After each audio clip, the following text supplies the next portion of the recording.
सब? होप से आप सब बढ़िया होंगे।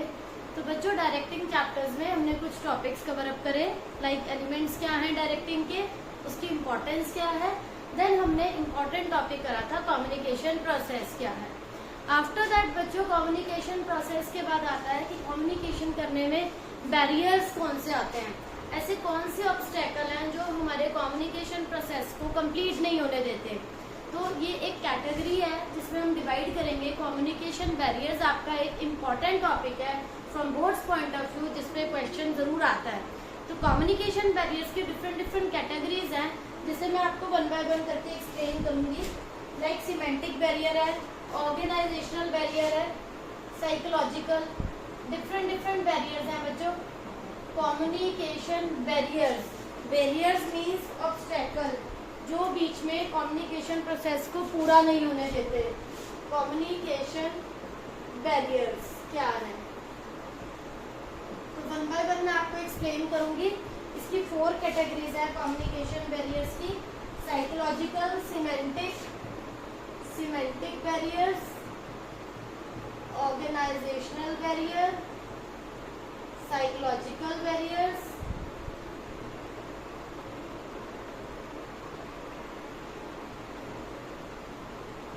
तो इनको मैं वन बाय वन करके डिस्कस करूंगी। पर्सनल बैरियर की हमें वो प्रॉपर जो भी कम्युनिकेशन हो रहा है हमें वो समझ में नहीं आ रहा, तो उससे भी कई बार प्रॉब्लम क्रिएट होती है। तो सबसे पहले बच्चों हम स्टार्ट करेंगे सिमेंटिक बैरियर से। सिमेंटिक बैरियर्स क्या होते हैं? ये कैसे बैरियर्स हैं जो प्रॉब्लम्स और ऑब्स्ट्रक्शंस, जो भी ऑब्स्टेकल्स हैं, एनकोडिंग में या मैसेज के डीकोडिंग में आती हैं। सिमेंटिक बैरियर में फर्स्ट है बच्चों सिमेंटिक बैरियर्स। फर्स्ट आएगा बच्चों इसमें बैडली एक्सप्रेस्ड मैसेज। वो क्या है? Badly expressed message. इस पॉइंट में क्या आएगा बच्चों? मैसेज जो हम कम्युनिकेट कर रहे हैं रिसीवर को, it should be in a simple and understandable words. Clear होना चाहिए। ऐसा नहीं होना चाहिए कि जो मैसेज आप कन्वे करना चाह रहे हो वो उसी फॉर्म में सामने वाला समझ जाए। अगर हम इनएडिक्वेट वोकैबुलरी का यूज करेंगे या कोई रॉन्ग वर्ड्स का यूज करेंगे जो सामने वाला नहीं समझ पा रहा, उससे क्या होगा कि वो कम्युनिकेशन प्रोसेस सक्सेसफुल नहीं हो पाएगा।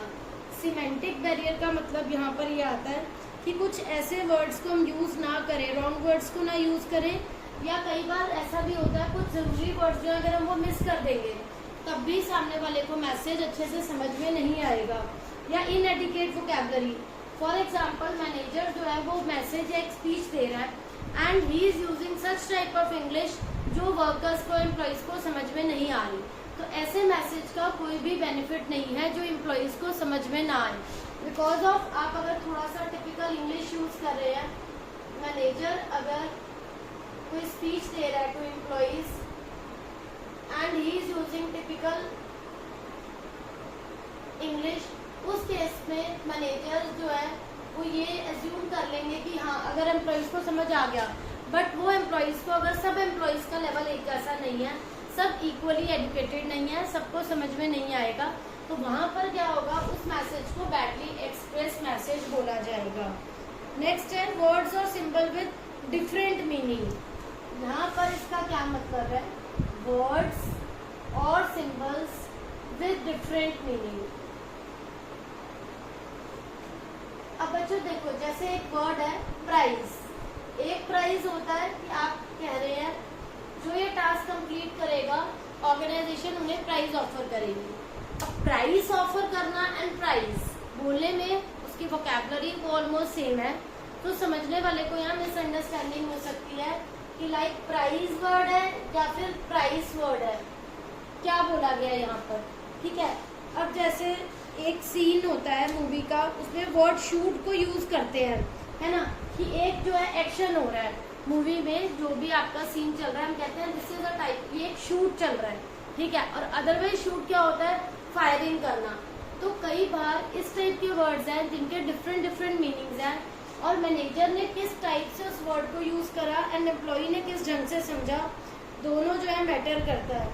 अगर एक सुपीरियर कह रहा है ये एक आइडल मेथड है एंड सबॉर्डिनेट समझ रहा है दिस इज द आइडल, देखो मैनेजर ने बोला this is the idol method means this is the appropriate best method of doing work. अगर ये मैनेजर ने वर्कर्स को कहा बट वर्कर ने समझा आइडल, यूजलेस, तो कुछ ऐसे वर्ड्स हैं जिनकी मिस इंटरप्रिटेशन हो सकती है, वहां पर जो है कम्युनिकेशन एरर आ जाता है। तो मैनेजर को बहुत सोच समझ के सुपीरियर को इस टाइप के वर्ड्स यूज करने चाहिए जिससे कि कोई मिसअंडरस्टैंडिंग क्रिएट ना हो, सीधी सीधी लैंग्वेज में वो मैसेज जो है एम्प्लॉयज को समझ में आ जाए। Then is the faulty translation. Sometimes communication originally drafted in one language need to be translated to the language understandable to workers. Faulty translation में क्या होता है, वर्कर्स उसका मीनिंग कुछ और निकाल लेते हैं, एम्प्लॉयर ने किसी और सेंस में वो मैसेज कन्वे करा बट एम्प्लॉयज ने उसको किसी और ढंग से समझ लिया। फॉर एग्जाम्पल उन्होंने इंग्लिश में जो भी मैसेज कम्युनिकेट करा बट वर्कर्स को वो इंग्लिश समझ में नहीं आई। या जैसे मैंने अभी आपको बोला कि मैनेजर ने कहा है this is the idol method of doing work but उसमें एम्प्लॉयज ने क्या समझा this is the idol method, मतलब दिस इज यूजलेस। तो यहाँ पर इस टाइप की मिस इंटरप्रिटेशन बच्चों हो सकती है। लास्ट इसके बाद नेक्स्ट आता है इसके अंदर अनक्लैरिफाइड अजम्पशन। अनक्लैरिफाइड अजम्पशंस क्या होता है, unclarified assumptions Some communication may have certain assumptions, ऐसी assumptions होती हैं जिनमें बहुत सारी इंटरप्रिटेशन होती है। फॉर एग्जाम्पल एक मैनेजर ने इंस्ट्रक्शन दी एम्प्लॉयज को to take care of goods. Manager का मतलब था कि क्वालिटी ऑफ गुड्स को अच्छे से मेंटेन करना। मैनेजर ने अगर इंस्ट्रक्शन दिया है take care of goods, take care of goods का मतलब है कि उसको बोल रहा है अपने अकॉर्डिंग क्वालिटी को इम्प्रूव करना है, क्वालिटी ऑफ गुड्स को पर फोकस करना है।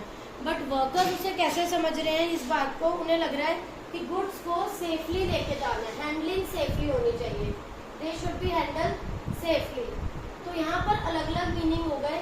तो इसीलिए इन सब बातों को मैनेजर या सुपीरियर को बिल्कुल क्लियर कर देना चाहिए so that there should not be any type of misunderstanding. इसके बाद बच्चों आता है टेक्निकल वर्ड्स।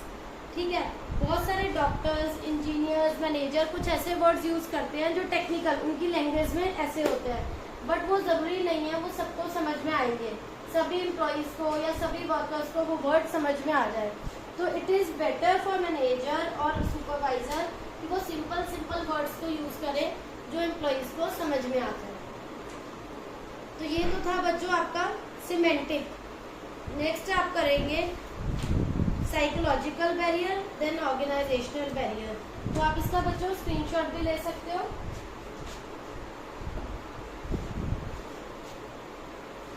ये हमने कर लिए बच्चों सिमेंटिक बैरियर्स।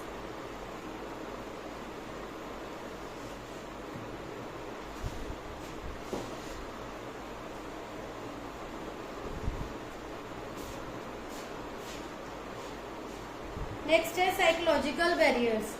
साइकोलॉजिकल बैरियर्स के क्या होते हैं, वो स्टेट ऑफ माइंड से रिलेटेड है, चाहे वो सेंडर है चाहे वो रिसीवर है, दोनों की माइंड की स्टेट से रिलेटेड है कि दोनों में से कोई भी उस मैसेज को किस फॉर्म में,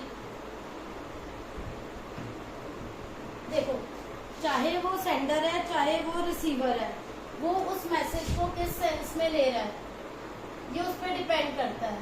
साइकोलॉजिकल बैरियर कैसे समझता है रिसीवर या sender, it depends upon the state of mind of both, दोनों की स्टेट ऑफ माइंड पर डिपेंड करता है। फाइन, तो इसमें क्या आएगा, प्री मैच्योर इवेल्युएशन। इसका क्या मतलब है, फॉर एग्जाम्पल मिस्टर गुरुवंश ने प्री नोशन आया कि उसका बॉस जो है उसको हमेशा जो है प्रेजेंटेशन में गलती निकालता है, तो एक प्रेजेंटेशन में उसके बॉस ने उसे अप्रिशिएट करना चाहा बट उसे खत्म करने से पहले एक कोई पर्सन है, ठीक है, एक पर्सन है मिस्टर ए, उसके माइंड उसके बॉस हमेशा उसे पॉइंट आउट करते हैं, मिस्टेक फाइंड आउट करते हैं। Once upon a time he was giving speech, तो उसे लगा अभी उसके बॉस उसकी कुछ भी मिस्टेक निकालेंगे, तो उसने इमीडिएट क्या करा, स्पीच खत्म होते ही उस रूम से निकल गया। द टाइम उसके बॉस जो है उसको अप्रिशिएट करना चाह रहे थे, उसको अच्छे रिमार्क देना चाह रहे थे, मोटिवेट करना चाह रहे थे। तो कई बार ये जो प्रॉब्लम है प्री मैच्योर इवेल्युएशन, हम टाइम से पहले पूरी बात सुने बिना हम उसका जो मीनिंग निकाल लेते हैं, पूरी बात सुनते नहीं हैं, that is also a barrier in communication. One is lack of attention. Lack of attention क्या होता है बच्चों? For example manager is giving speech, ठीक है, एम्प्लॉयज को कि क्वालिटी कैसे मेंटेन करनी है, ठीक है, आपको कितने गुड्स का टारगेट पूरा करना है, and some employees are busy in talking, उन्होंने नहीं सुना। देन वो दूसरे एम्प्लॉय से पूछेंगे, अब दूसरे एम्प्लॉयज जो है वो सिर्फ उस बात को किस ढंग से या मैनिपुलेट करके बताते हैं। तो लैक ऑफ अटेंशन जो है ये बेसिकली मेन बैरियर है, जब हम बात को अच्छे से सुनते नहीं हैं, नोटिस नहीं करते, और फिर हम उसको जो है कम्युनिकेशन में वो एक टाइप का बैरियर क्रिएट करता है। एक एग्जांपल है इसका, worker explain some problems to his supervisor, but supervisor जो है वो अपनी फोन कॉल पे बिजी है, उसका कुछ अर्जेंट वर्क चल रहा है। एम्प्लॉय के घर में कुछ प्रॉब्लम है, वो अपनी पर्सनल प्रॉब्लम डिस्कस करना चाह रहा है, एंड मैनेजर जो है सुपरवाइजर वो बिजी है फोन कॉल में। तो यहाँ पर लैक ऑफ अटेंशन की वजह से वो उसकी प्रॉब्लम नहीं सुन रहा, एंड एम्प्लॉय को लग रहा है कि ही इज इग्नोरिंग हिम। तो कभी कभी हम खुद को अपनी यहाँ पर हम सोच सकते हैं कि अगर हम बिजी हैं किसी और काम में, एंड समवन इज किसी को आपसे गाइडेंस चाहिए, एडवाइस चाहिए, एंड यू आर बिजी, तो उस पर्सन को ये मिस इंटरप्रिटेशन हो सकती है कि आप उसकी तरफ ध्यान नहीं दे रहे हैं, आप उसकी बात नहीं सुन रहे हैं। ये कम्युनिकेशन में एक और प्रॉब्लम है। One is loss by transmission and poor retention. ये क्या होता है, जब हम फोन पर बात कर रहे हैं, लॉस बाय ट्रांसमिशन में क्या है, कई बार आवाज क्लियर नहीं आती और हम उस बात को मिस इंटरप्रेट कर लेते हैं। नॉइज भी हो सकती है वो प्रॉब्लम, सिग्नल की प्रॉब्लम भी हो सकती है। फॉर एग्जाम्पल शिनॉय ने, एक पर्सन है, सेक्रेटरी को बोला सभी डिपार्टमेंट के हेड्स को बताओ आज मीटिंग होनी है 10 AM in the conference room. उसने 3 डिपार्टमेंट हेड्स को बोला मीटिंग के बारे में।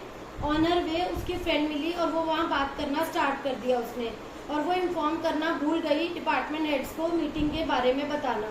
तो यहाँ पर क्या प्रॉब्लम हो गई कि वो अपनी बातों में बिजी हो गई और उसके माइंड से ये चीज़ स्किप हो गई।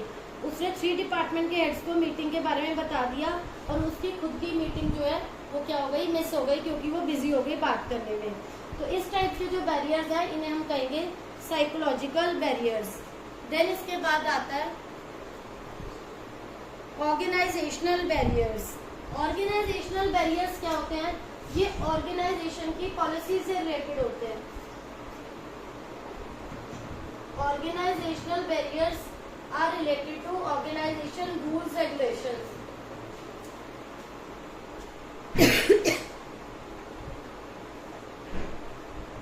फॉर एग्जाम्पल, अगर एक ऑर्गेनाइजेशन की पॉलिसी है कि मैसेज जो है it should be in writing, इससे क्या हो सकता है, कई बार एक्टिविटी में डिले भी हो सकता है, ठीक है। लोगों को जरूरी नहीं है कि आप ओरली बोलो और मैसेज कम्युनिकेट हो, रिटर्न में जाएगा तो वो लेट हो जाएगा।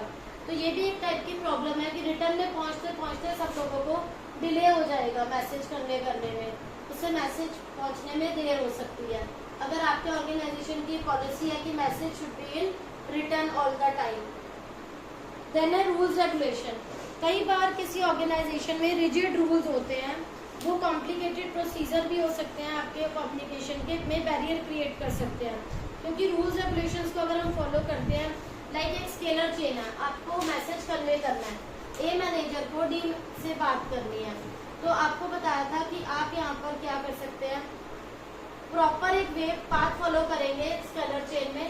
अर्जेंसी में आप डायरेक्ट बात कर सकते हैं, अदरवाइज आपको सभी से कम्युनिकेट करना पड़ेगा। फिर एक आता है इसके अंदर बच्चों स्टेटस। ऑर्गेनाइजेशन मेंबर का जो स्टेटस है वो उसकी पोजीशन से पता चलता है। जनरली जो पीपल हाई स्टेटस के होते हैं उन्हें ये लगता है हम अपना टाइम वेस्ट क्यों करें लोअर एम्प्लॉय से बात करने में, उन्हें लगता है कि हम मैसेज कम्युनिकेट कर देंगे दूसरे लेवल पर, वो अपने आप बात करेंगे, जिससे कि कई बार मिस इंटरप्रिटेशन हो जाती है।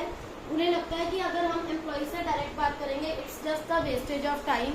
एम्प्लॉयज़ जो है वो अपने सुपरवाइजर से पूरी बात नहीं शेयर कर पाते, तो ये भी एक टाइप का ऑर्गेनाइजेशनल बैरियर है। देन आता है इसके अंदर बच्चों individual barrier, personal barrier. Personal barriers क्या हैं? जो पर्सनली सेंडर रिसीवर की, इसमें आपकी अपनी पर्सनल इवैल्यूएशन मैटर करती है। फॉर एग्जांपल इसमें है अनविलिंगनेस टू कम्युनिकेट। एक सबॉर्डिनेट अगर नहीं चाहता मैसेज को कम्युनिकेट करना अपने सुपीरियर से, अगर उसे ऐसा लगता है कि उससे उसको पनिशमेंट मिल सकती है या डीमोशन हो सकता है, तो वो यहाँ पर ये भी जो चीज़ है ये कम्युनिकेशन बैरियर क्रिएट करेगी। कई बार जो वर्कर्स में कॉन्फिडेंस है वो भी लैक करता है। That is also a type of problem in communication barrier, कि हमें ये लग रहा है कि सामने वाला हमारी बात सुनने में इंटरेस्टेड नहीं है। पर्सनल बैरियर में कॉन्फिडेंस भी कई बार लैक करता है, या कई बार जो एम्प्लॉयज हैं उन्हें डर लग रहा है कि हम अपनी प्रॉब्लम बताएंगे,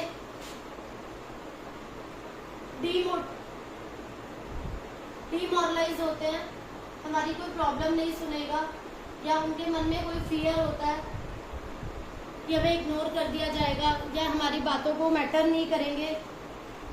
लैक ऑफ कॉन्फिडेंस भी इसकी प्रॉब्लम है। कुछ एम्प्लॉयज में कॉन्फिडेंस लैक करता है, अपनी प्रॉब्लम नहीं शेयर कर पाते। अनविलिंग टू कम्युनिकेट, कुछ नहीं चाहते, ऐसे भी लोग हैं जो अपनी प्रॉब्लम नहीं शेयर कर पाते, ये भी एक पर्सनल बैरियर इंक्लूड होगा। कम्युनिकेशन बैरियर्स में ये भी एक बैरियर इंक्लूड होगा। तो यहाँ पर हमने पढ़े बच्चों semantic, organisational, psychological, then personal. इसके बाद टॉपिक आता है हमारा कि हम इन बैरियर्स को कैसे इम्प्रूव कर सकते हैं। How to control these communication barrier, measures to improve communication barriers. जितनी भी ये बैरियर्स हैं इन्हें कैसे हम ठीक करें, कैसे कंट्रोल करें। Clarify the ideas before communication, ऐसा होना चाहिए जो भी मैसेज कम्युनिकेट करना है, clarify the idea of communication, वो कम्युनिकेटर जो है वो उस चीज़ को प्रॉपर बिल्कुल सिंपल वर्ड्स में क्लियर करे, सो दैट एम्प्लॉयज़ को ये ना लगे कि टिपिकल लैंग्वेज यूज़ करी है या जार्गन्स, कुछ ऐसे वर्ड्स यूज़ करे हैं जो उनकी समझ में नहीं आ रहे। बिल्कुल क्लियर वर्ड सिंपल लैंग्वेज में, सो दैट किसी को समझने में कुछ प्रॉब्लम नहीं हो। बिल्कुल सिंपल लैंग्वेज और क्लियर होनी चाहिए। Communicate according to need of receiver, जहाँ पर रिसीवर को नीड है उसकी नीड के अकॉर्डिंग आप उसे कम्युनिकेट करो, गाइड करो। Be aware of language, tone and content. Language अगर इंग्लिश में ज़्यादा यूज होती है मैनेजर की या सुपरवाइजर की, and employees are not getting that language, या उनकी टोन ऐसी है, उसको सिंप्लीफाई करो, उसको ईजियर वे में उनको समझाओ, सो दैट उनको डिमोरलाइज फील ना हो। Then is the consistency of message. Message जो भी कम्युनिकेट हो it should be consistent with objectives, policies, उनको फॉलो करना चाहिए, ऑब्जेक्टिव्स को, पॉलिसीज को, रूल्स को। कंसिस्टेंसी मेंटेन करने के लिए एम्प्लॉयज़ को भी समझाना बहुत ज़रूरी है, सो दैट उन्हें ये ना लगे दे आर इग्नोरेंट, उन्हें इग्नोर किया जा रहा है, उन पर ध्यान नहीं दिया जा रहा। Be a good listener. Communication को इफेक्टिव बनाने के लिए ये ज़रूरी है फर्स्ट ऑफ ऑल जो भी मैनेजर बता रहा है या सुपरवाइजर, उसकी बात को प्रॉपर अच्छे तरीके से सुना जाए। गुड लिसनर होना बहुत ज़रूरी है। अगर हम बात को पूरा नहीं सुनेंगे, प्री मैच्योर इवेलुएट करेंगे, तो उसका रॉन्ग मीनिंग जो है हमें उसका क्लियर नहीं होगा, हम उसका रॉन्ग मीनिंग ही लेंगे हमेशा। प्रॉपर उसका मीनिंग हमें समझ में नहीं आएगा, वेदर वो पॉजिटिव था या नेगेटिव था। तो प्री मैच्योर इवेलुएशन कभी नहीं होना चाहिए, बात को पूरा अच्छे ढंग से समझना चाहिए। Be a good listener. Listening skills जब होंगी तभी हमें गुड लिसनर कहा जाएगा। डेवलपिंग ऑफ लिसनिंग स्किल्स, क्योंकि ये जरूरी नहीं है हमेशा सुपरवाइजर जो है वो आपको डीमोरलाइज करे या डीमोटिवेट करे। Ensure proper feedback. This is only the one method कि आपने जो भी बात कम्युनिकेट करी है उसका फीडबैक लेना।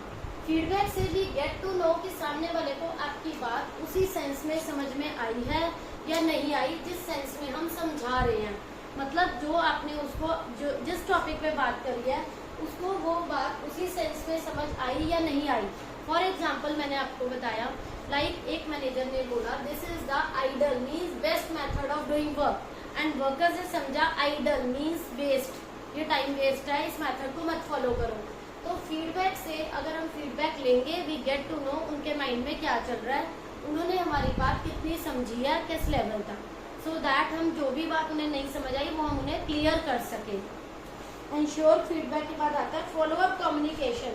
फॉलो अप कम्युनिकेशन में क्या आता है, जो भी कम्युनिकेशन हुआ है उसमें जो भी ऑब्स्टेकल्स आई हैं उन्हें रिमूव करना, सो दैट जिस सेंस में आपने मैसेज को एनकोड करा है सेम डिकोडिंग चाहिए। एनकोडिंग आपने जिस लैंग्वेज में जिस टोन में मैसेज को कम्युनिकेट करा है जैसे समझाया है उसी सेंस में एम्प्लॉयज़ का समझना बहुत ज़रूरी है, अदरवाइज ये कम्युनिकेशन में बैरियर होगा एंड ऑर्गेनाइजेशन के ऑब्जेक्टिव्स फुलफिल नहीं हो पाएंगे। तो follow up communication again and again आप जब भी ये प्रोसेस फॉलो करते हैं, मैसेज करना पहले सेंडर होता है, वो कोई मैसेज जनरेट हो रहा है उसके माइंड में आइडिया आया, देन एनकोडिंग होती है, फिर वो उसको डिकोड करता है, रिसीवर उसको किस सेंस में ले रहा है, देन आप उसका फीडबैक लो सो दैट उसे कितना समझ में आया, कितनी बात नहीं समझ में आई। So this is the follow of communication process, very important topic from boards point of view. One by one ये आपको ऐसे नहीं देंगे कि आपको सभी बैरियर्स को बताना है, इधर सिमेंटिक बैरियर्स पे हो सकता है, इधर ऑर्गेनाइजेशनल बैरियर। आपको एक केस स्टडी देकर ये पूछा जाएगा which type of barrier is facing by the employee. Particular कोई भी एक बैरियर पे पूछ सकते हैं, वो उसका पर्सनल बैरियर भी हो सकता है, साइकोलॉजिकल बैरियर भी हो सकता है। तो जिस पर्सन ने जिन स्टूडेंट्स ने इन बैरियर्स को सभी बैरियर्स पे 3 to 4 पॉइंट्स अच्छे से करे हैं, only that person that student can do that question. Then is the कि आप उस कम्युनिकेशन बैरियर को कैसे इम्प्रूव करोगे ये भी आपको अच्छे से पता होना चाहिए। तो यहाँ पर बच्चों हमारा ये कम्युनिकेशन बैरियर का टॉपिक कंप्लीट होता है। इसके बाद हम नेक्स्ट क्लास में करेंगे, आपके टॉपिक्स बचे हैं मोटिवेशन के, सुपरविजन के। तो होप सो बच्चों आप सबको ये टॉपिक क्लियर हो गया होगा, कोई डाउट नहीं होगा। Still you are having any doubt please ask in comment section. Thank you. And if अगर आपको वीडियो अच्छी लगी हो तो please like share and subscribe करना मत भूलिएगा। Thank you.